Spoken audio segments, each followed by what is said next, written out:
had this request to do this video, which is how to learn all the notes on the fretboard dead easily. So what we're going to do is we'll go through this. What it's going to require is that I'll sort the camera out and we'll do a few bits and bobs, and I'll take you through it now. So this is how to learn all the notes on the fretboard dead easily, and it's a system that enables you to do it. Okie doke, so here we go. So first things first, what we're going to do is we're going to talk about the cycle of fourths.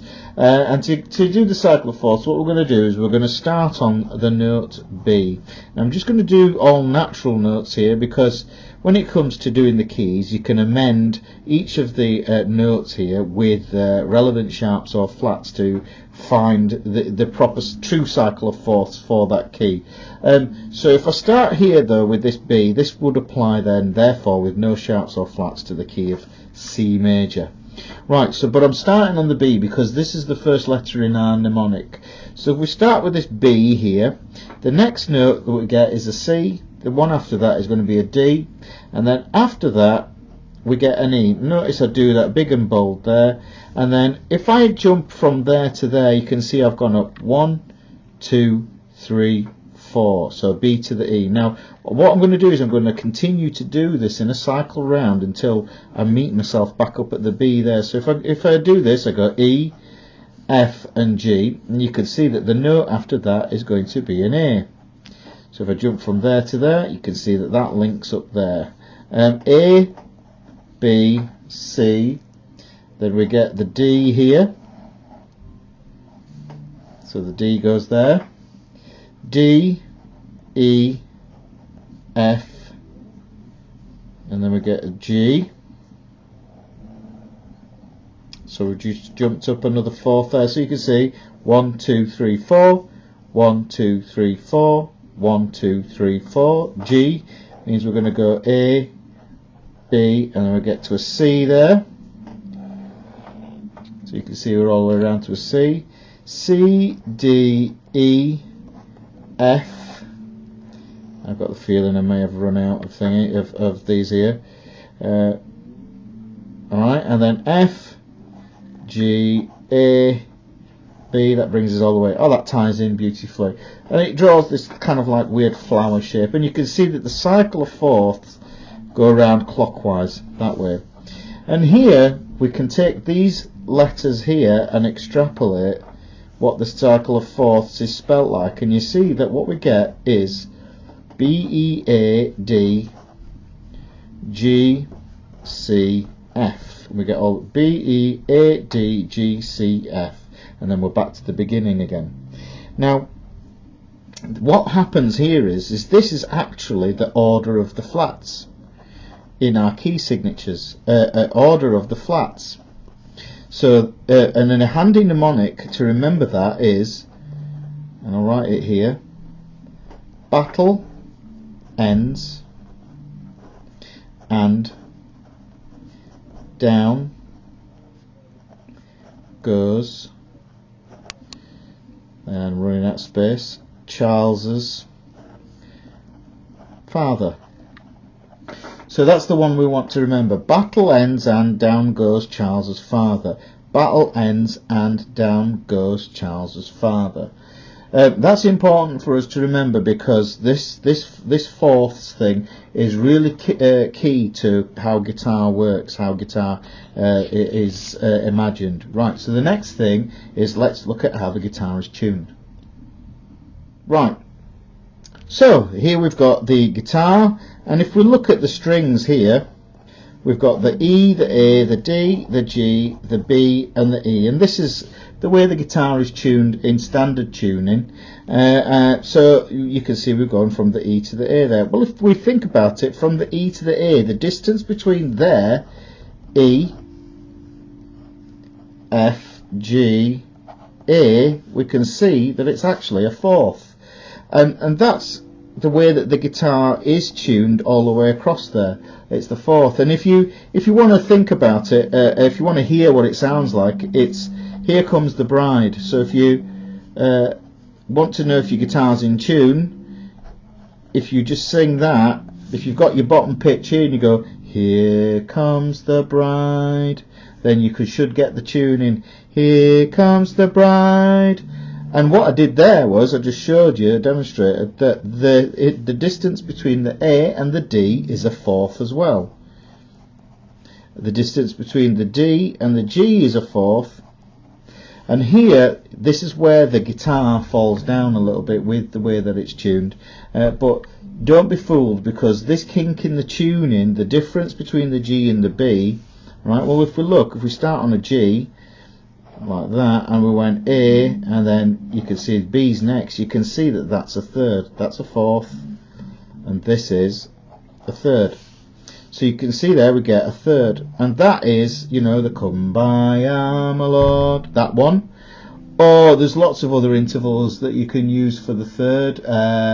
There's Morning Has Broken, or When the Saints. There's all sorts of different ones that we can use for that. And then when we go back to the B, to the E, yeah, we go back to the fourth again. So apart from that third, all the way across we have fourths, and that becomes a really useful tool for us to learn how to tune the guitar and the names of the strings, and just for understanding where things are going to be placed. Yeah, the reason is because, you know, most people will try and figure out what a note is, you know, say at the 7th fret on the G string or somewhere, and not have any idea where they are, and have to, and this is the common thing, count up from the head note.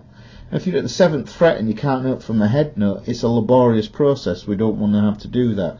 You know, you need to be able to count across from the 7th fret. You know, so hopefully this will explain how this works here. So that's how the guitar is tuned, in fourths, that way. And actually you can possibly already see from that mnemonic that I had, which was battle ends and down goes Charles's father. Well, if you look here, ends and down goes, you see the third here. This illustrates what we have to do is we have to add another fret. Ends and down goes Charles's, and then we carry the fourths across, father. So you can see there CF, and indeed coming from here, battle ends. Yeah, so we get battle ends there. Yeah, so we get battle ends there. So ends and down goes Charles's father. So battle ends and down goes Charles's father. So that mnemonic will help us all the way across. Right, okay, so here we have a diagram of the fretboard. And what we've got, we've only got the natural notes on here because it's a little bit of a folly to put the sharps and the flats and everything in, because it means that we have to think about more steps in the process than that are actually needed. But what I'm going to do is just to write that, I'm going to write that mnemonic again. I'll write it at the side here so you can see it. Battle ends and down goes Charles's father. And what I'm going to do is I'm going to go systematically across the neck. Now, the way most people know their strings, yeah, is they know the E string best of all. Generally tend to. The E string and the A string. The D string, things start to get fuzzy. G string, things are definitely fuzzy. B string, things get fuzzy again. And if you remember this is an E string, then the same things that you notice, observations that you make here, apply over here as well. So it becomes an easy way to understand it. So if I show you here, and this is a good spot to start, so if we look at the natural notes here at the 2nd fret, you can see we've got battle, ends, and here we get that kink in the tuning. Notice how it adds a fret.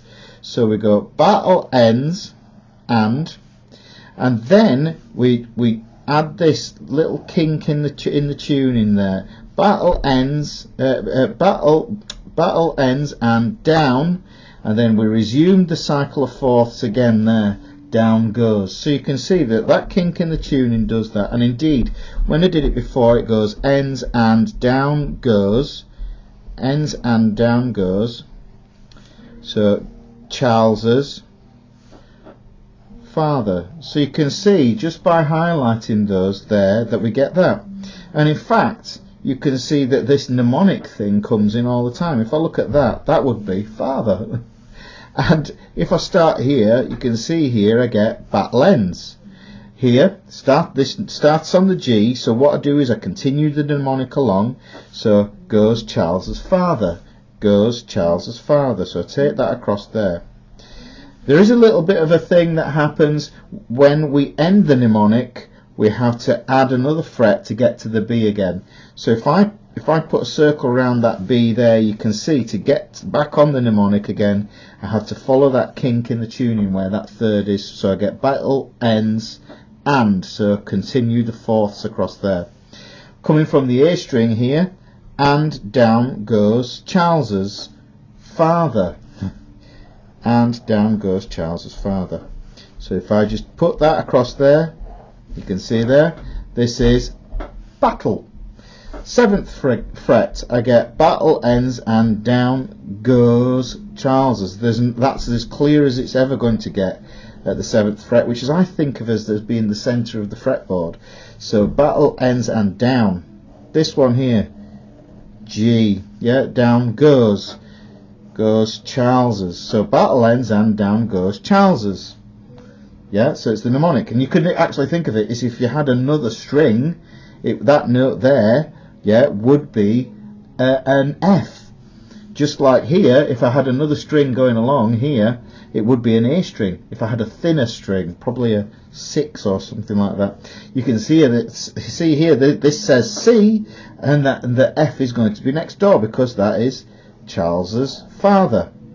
Here, starting at this B here, battle ends. And then if I go across there like this, then you see battle ends and down. Down goes Charles's father.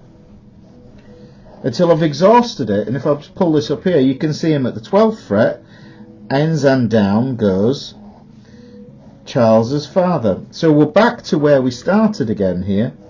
So you can see it forms a nice pattern, and you can see clearly all the way down in between the B and the G string, you get the kink in the tuning that slopes across there like that. That becomes really, really important for understanding how to transpose licks and how to play string pairs and all sorts of different goodies like that.